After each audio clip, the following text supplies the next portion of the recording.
I'm Dr. R. Patrick Francis. I've been practicing audiology now for nearly 25 years.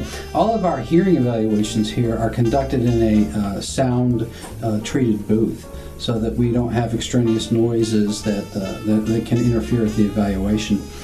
We evaluate their ability, their whole communication process and their abilities.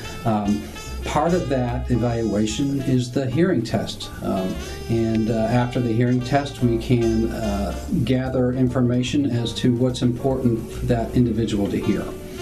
People come here, they share their experiences and what they'd like to correct, and that's what we put our efforts towards and concentrate on that. Everybody has different needs, everybody has different ability. The slogan that we use here at this practice is building hearing solutions for over 20 years, and that's exactly what we do.